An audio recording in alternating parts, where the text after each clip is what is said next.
Okay, hello everyone. Here I want to provide a tutorial on how to set automatic date and time on Realme C67 device.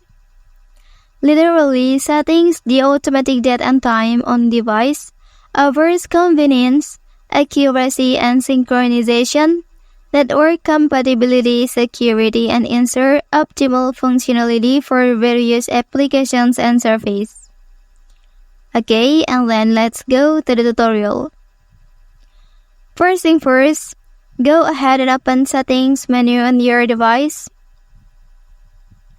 Okay, after that here you can scroll down and then please select the system option. Well, after that here you can choose date and time, and then here you can activate the first option. Okay, and then now the automatic date and time on your device is successfully active.